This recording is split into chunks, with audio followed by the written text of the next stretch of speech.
Hey everybody, this is Miss Cherie with the Vocal Truths podcast today.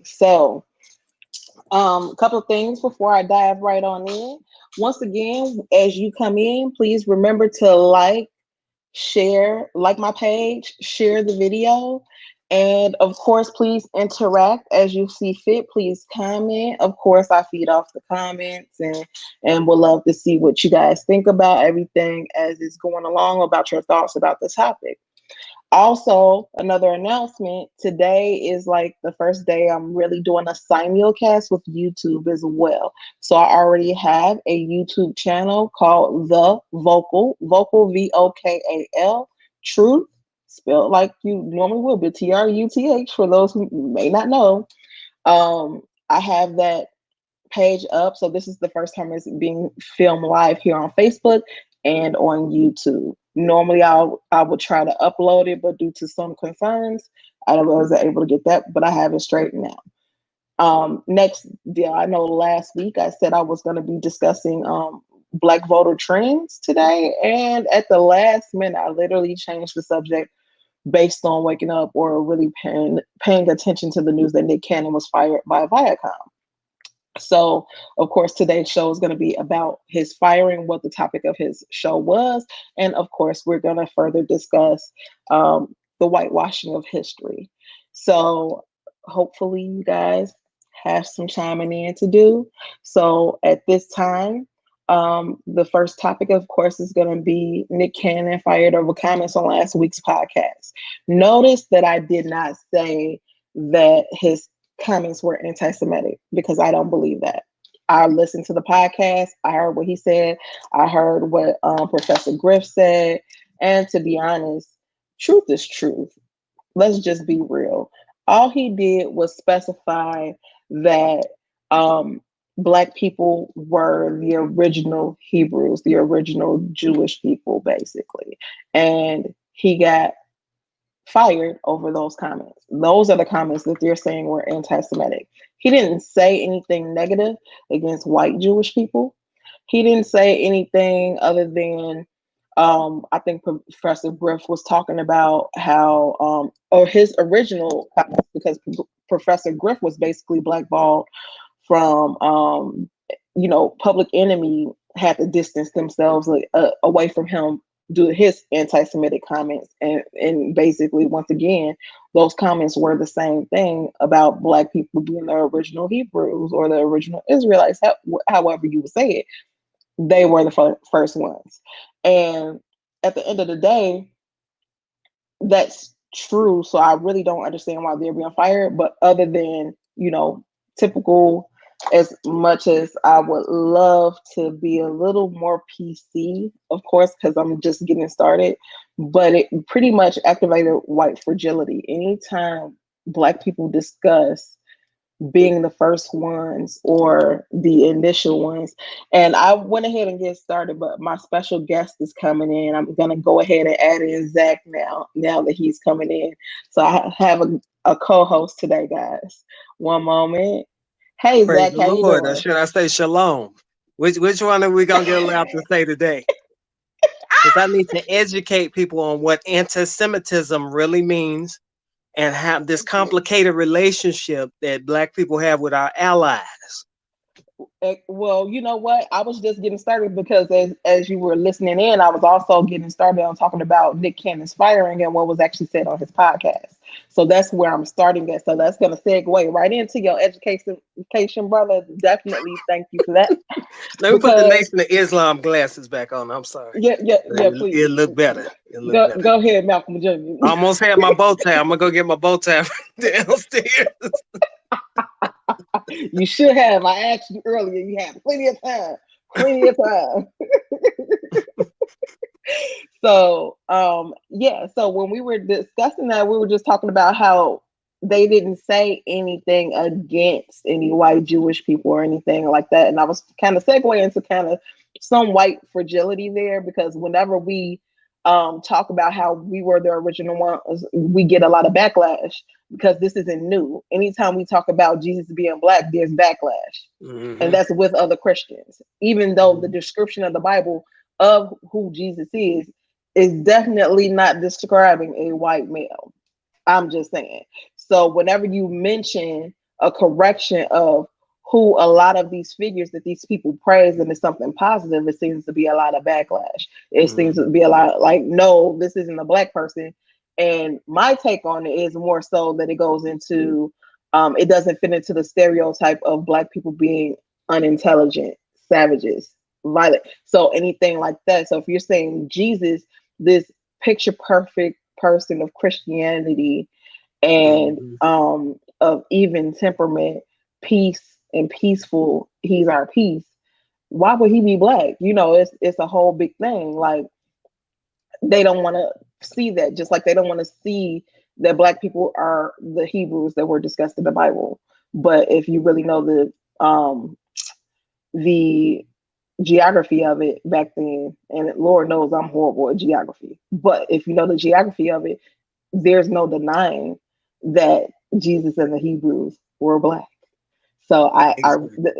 that's part of the problem. That it doesn't fit the narrative because why would these, you know, quote unquote good white Christians who were going around all the lands converting people to Christianity or any other religion be converting them to praise a black person? So that's kind of my take on it. Mhm. But when we go back into it that's what really to me triggered Nick Cannon's firing because they didn't really say anything negative, but definitely go into what anti-Semitism is and where it's coming from. Well, yeah, I mean, I have the ADL's website pulled up, and anti-Semitism is defined as the belief or behavior hostile towards Jews just because they are Jewish. That's how they define it. And they also say like any political efforts to isolate, oppress, or otherwise injure them, or prejudice or stereotype views against Jews. So anything you say that's linked to the Jewish community can be viewed as anti-Semitism and have consequences. So basically anything they decide that they're offended by, Period. i.e. by saying that black people were the first Hebrews, first Jews, that's offensive to them, and they're going to deem it anti-Semitism. Not Absolutely. surprising. And as they said in the podcast, in Nick Cannon's podcast, both Nick Cannon and Professor Griff both agreed. You have to think about who runs the entertainment industry, who runs the media. So look at well, it's not an immediate firing. Let's be clear, because that podcast came out last week.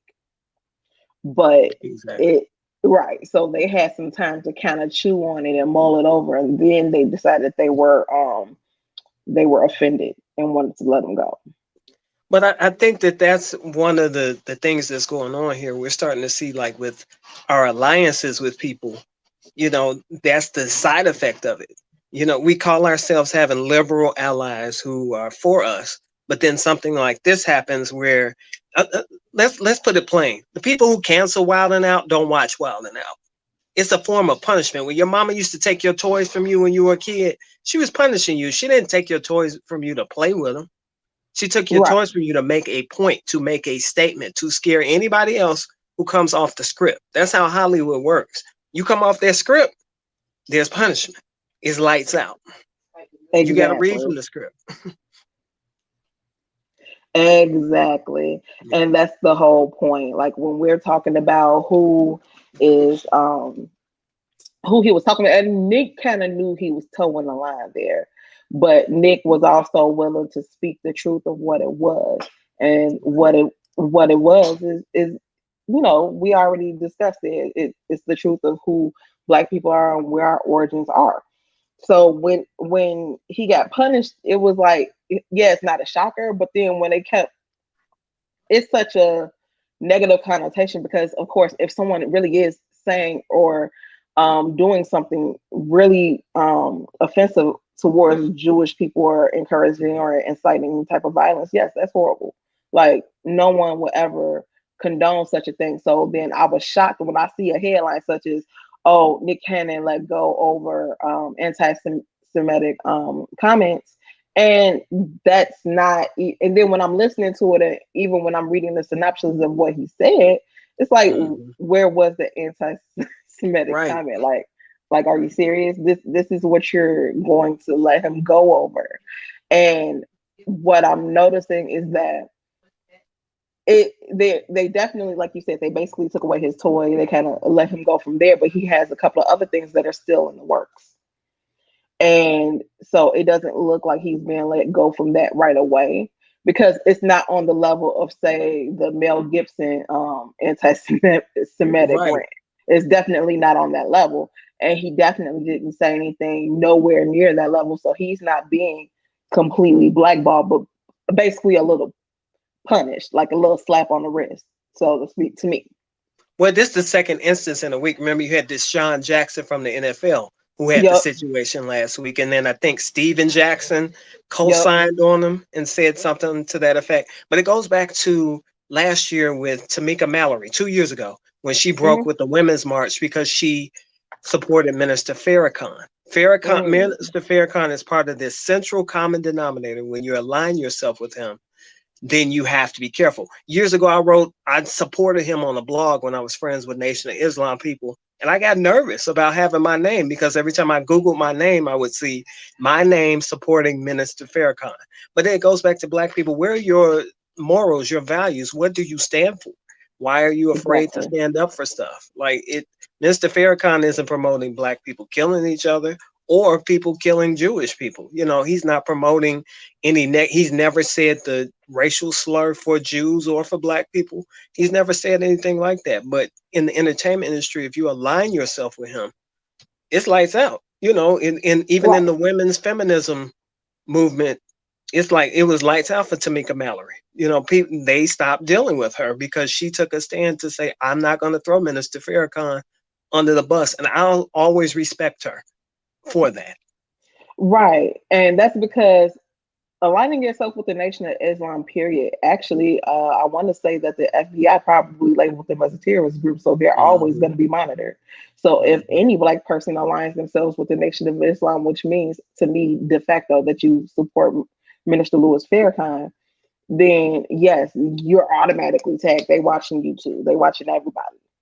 So that goes under that, but also once again that goes under the undertones. What are most of the undertones of what they say Minister Lewis kind of says, which is they all try to accuse him of being anti-Semitic. Um, Now, yeah, sometimes his comments definitely more than total line, Yes.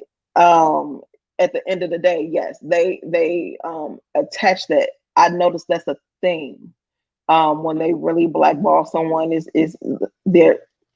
People can get a slap on the wrist for saying the N word, but Right. if you say something against Jewish people, it's lights out. Period. White, black, Asian, Hispanic, whatever. It doesn't matter.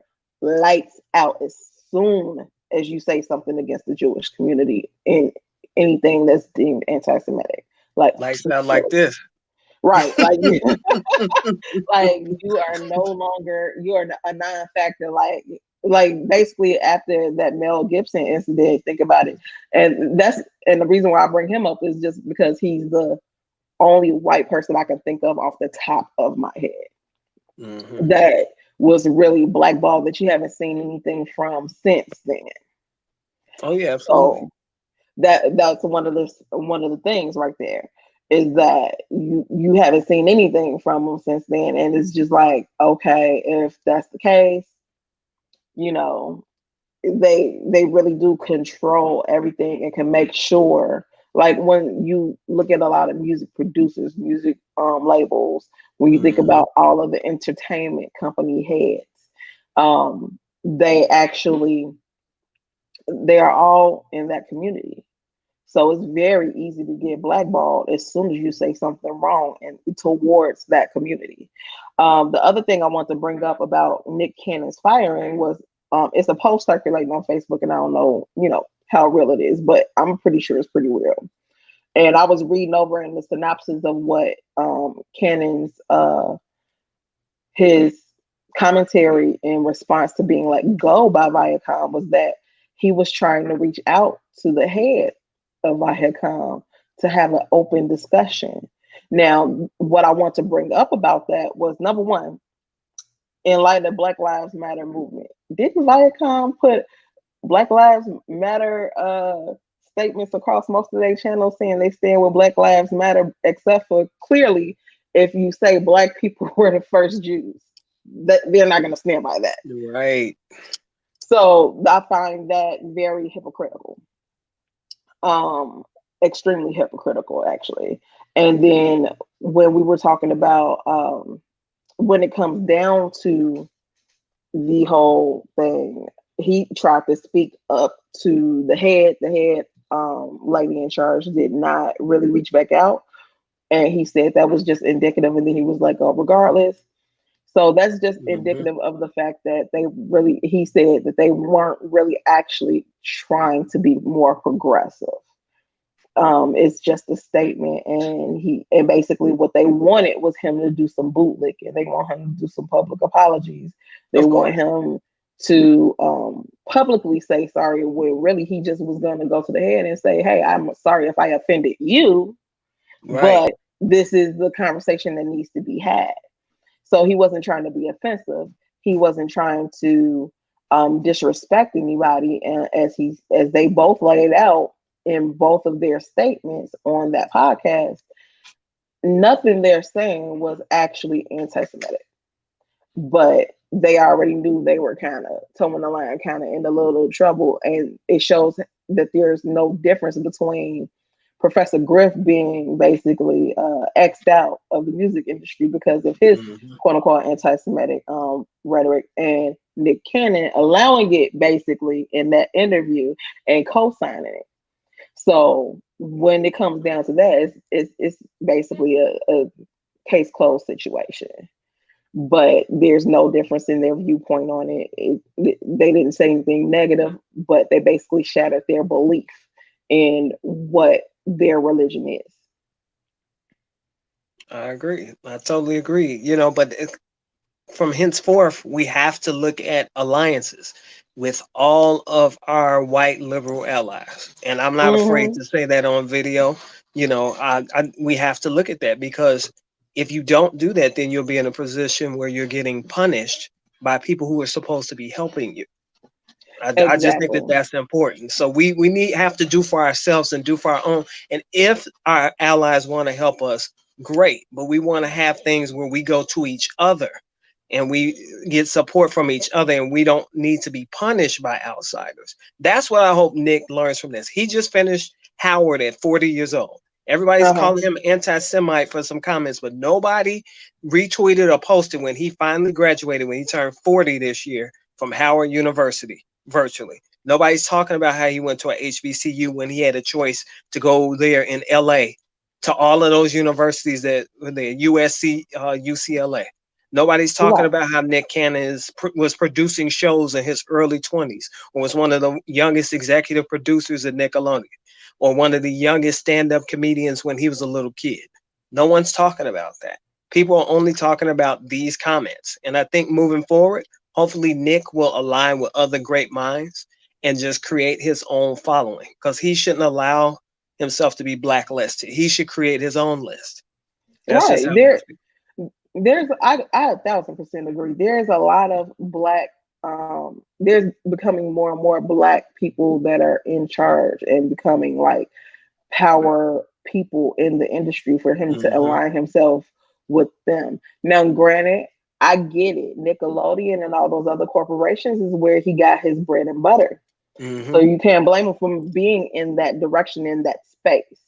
But now that that space is no longer conducive to what he's trying to do, and with his own enlightenment and his own education and Hmm. with his own knowledge on this path, then yes, he doesn't have a choice at this point. He must Right. align himself with like-minded people. And if there are any allies along the way, great, but make sure that they're the appropriate ones and they're not the ones smiling in his face and waiting to stab him in the back later at the Hmm. slightest bit of a misstep, because we know those are out there as well.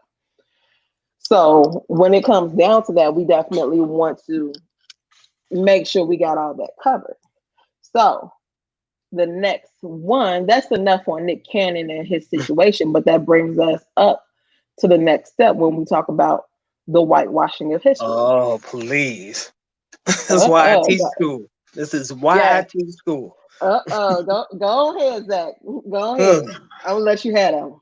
Go ahead. Let's go. Whitewashing. Where do we start with whitewashing of history? First of all, most of us didn't know the truth about Christopher Columbus and celebrated Columbus Day for many, many years, saying we get the day off school, and we didn't know we was celebrating first someone who's lost because he's probably drunk. He thought India was over here in the Western Hemisphere. India wasn't that far, bro. You He went the sailing for wrong 6 direction. days and you still ain't in India? Come on, man. Now he And made then you gonna name the people you found over here Indians, which caused them to create the state of Indiana with the capital of Indianapolis. I taught this to my seventh and eighth graders as a sub, and they were like, we never thought about how dumb that is. So we've got Indianapolis, Indiana, named after Indians who never lived here in the United States. You talking about changing the name or something? Forget Aunt Jemima. Change the name of Indianapolis, Indiana. because Native American doesn't do it for them, I guess. Indigenous people, they lived on Turtle Island, and we're still arguing about language. I've been taking an English language learners class this semester, and today's like my last day. But it's all about the original language of America was not English. English and Yeah, no. Spanish are colonizer languages. The original Right. languages of people who lived here on this continent and the ones who lived in what is now known as South America, they spoke different languages. Native Americans spoke like Iroquois, and then the people down in Mexico, what is now known as Mexico, spoke Nahuatl and Mayan languages. They were colonized and they had Spanish forced on them in Mexico. We had English forced on us in the United States. Black slaves had English forced on us when we used to speak Tria or Wolof Hmm. or Mandinka. Hmm. We had their languages forced on us, but Yeah. yet they tell us speak English, be American. What? What is American exactly? Because America is the original melting pot. But just to go back to when you were speaking about colonizer languages, just a reminder for those who are not familiar, you have to think about it. Spanish came from the Spaniards, Thank Spain. you. French is the reason why it was the whole Louisiana Purchase with the French because they worked with us when we were just the colonies on the Revolutionary War. So Haiti, they, yup, Louisiana. yup, all that. So you have to think about the main colonizers were the British, the French, the Spaniards. Those are like the top three. And you got to think about other nations in Europe were not colonizing. Those were the big three that were going everywhere. That's besides the Greeks, but the Greeks largely stayed around Europe. They didn't really come over here until later. But when it came down to and if you think about it, you have to think about these were the big three because those were the three that had the ships and had the armies to do all of the conquering. So their goal was always to go travel around, kill, pillage, snatch the lands, and all that other stuff. That was always their goal. So yes, so they conquered, and so it's not just an American thing for them to have changed all of our culture and tried to quote unquote civilize us. They went around the world doing Mhm. this. So go ahead and we'll continue. But oh, the other thing I want to throw in was as far as the whitewashing of history, it's not just adding a white face to the history, but like you said, with Christopher Columbus, they made it sound pretty. They made it sound very like, oh, he Right. discovered America, and it's like, nah, he landed in the wrong spot and he killed It's all the like a people that was premise to there. a cheesy Hollywood thriller. A drunk Right. guy ends up on the wrong side of town, breaks into somebody's house, kills the owner, needs somebody to help clean up the house, goes back to the other side of town called African Village, kidnaps people from there, brings them there, makes them the housekeeper, teaches and renames the house to his name, and then dares Literally. somebody to kneel for the pledge. Exactly. Exactly. Like that's what it is. It's not just to add the white face because we know they did that to Egyptian history. They try to make Egyptian history look white. And it's like, no, when you see any movie about um like Cleopatra and stuff, it's always like a white actress or something. And it's like Mhm. how do you get that in Egypt is in Africa? A lot of people forget that. And the fact that you only hear about Egypt and not about all of the great other African kingdoms that flourished in that area. They want you to believe everybody was living in straw huts and not doing anything. and that's far from the truth. But that goes along with it. The whitewashing in history includes also omission of real historical facts, or like we were just talking about it, what Professor Griffin, Nick Cannon mentioned as well, neutralizing history, making it less acidic or less offensive to them, basically setting up that pretty picture that we all like the Thanksgiving meal, like, oh, they came over and they shared everything. No, no, they didn't. They didn't. That's not what, they did not share a peaceful meal ever. They literally took the land and then ration out the food that the Indians naturally shared amongst each other. And that's something else that I don't get. How do you come on somebody else's land and assign to them where they can live? Who does that? Right. It's like like you said, somebody breaking in your house and telling you, you know what? You can stay in the basement. Right, exactly. You can You stay. can say, this basement is yours. I'm not gonna charge you any taxes on living on your land. Nothing. It's like, who does, like, you gonna break in my Where house, they tell do me that where I at? can stay, Come on, white and folks. then tell me, you know what? Anything you make on this land right here is all yours. I'm not even gonna tax it. Ain't that great? On what planet? On what? No. But that's pretty much what it was, and it's crazy because it's like everybody just thinks is when we talk about whitewashing the history and changing the facts, we don't they don't do that. They don't say anything, and they all go along with it, and then when we come back later and we do these podcasts and we expose the truth, that's not common knowledge, because as they said back in the day, this stuff wasn't readily available. You have to go in the Mm-hmm. library, you have to search for it, you Mm-hmm. have to look, and you have to dig. Mm-hmm. And sometimes these books wasn't even available in the library. It was available through Thank you. pamphlets that they passed around. So you have to know the right people to get a hold of this knowledge, this information that wasn't available. Because you got to remember who also writes the history books. His story. It's their story. It's I'm their not version of it. African. I'm American. Okay, Right. OJ. Whatever you believe, OJ. You got that wide nose. You got them big lips. You got that brown skin. You African. My Right. grandmama, this is the one I love the most. My grandmama not from Africa with a boat brought her over here. Okay, so Exactly. The she might boat not have been. boat They her brought somebody from your family over here on the boat. exactly on the She didn't boat. come. She didn't come on American Airlines. They didn't have it like that back in the day. Right. And But that shot in the Southwest, cruise. maybe Spirit, maybe. I wouldn't even give them the flight because look, that wasn't a Carnival cruise ride that was on. And then we got to also think about it, like when we think about even slavery, like when we think about the young people who keep saying, "Oh, I'm not my ancestors." Thank First you. of all, let's be clear. That is at one point I used to look at it like, it's kind of innocuous. Whitewashing of history. White Exactly. people are teaching you your black history when you say stuff like that. Exactly, because they want you to believe that black people were docile. They want you to believe that those Negro spirituals were them singing happily. When really, when you look at the lyrics, it's like, nah, those are actually Codes. underground. Those were codes for the Underground Railroad. But Yeah. thank you for still being slow, white people, because they still don't know that. And it's like, you got to think about the fact that there were slave revolts. A lot of Correct. these young people seem to forget that there were Africans on that boat that decided to jump overboard because they decided death was better than And bondage. fun. Cinque from Amistad. Where Debbie Exactly. Allen found out about Amistad in 75. It took her to 1997 to make that movie, but she said she was going to make the movie because she could not Exactly. believe that there were revolts or mutinies on the ship. We were kicking There it were. off on the ship.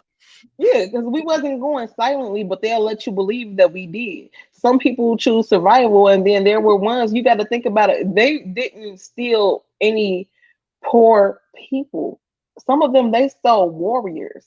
They took royalty. They took they took people that were prominent in their kingdoms on their lands so that they can get a hold of that stuff. So they didn't take any old Joe Schmo from Africa. They took the best of the best. So we have to think about the fact that no, they were not going peacefully.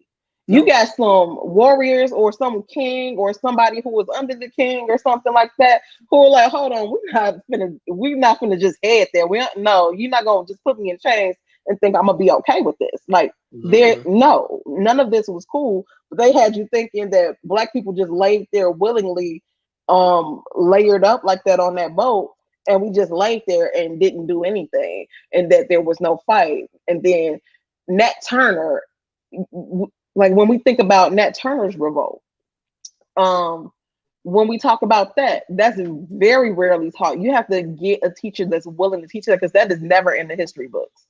When I learned about that, it was always a teacher. And what I loved about the teachers I had along the way in CPS is so many of them were woke back then and knew the history, really knew, Mhm. and they did not teach us off the history book. They taught us what we needed to know if we were being tested for the state, but they gave us the real deal. So I was able to learn a lot of things that I probably would have come out of my basic elementary and high school education not knowing. And I definitely didn't learn it in undergrad. It was just stuff that I think one teacher or someone mentioned, and then I would do a lot of digging on my own.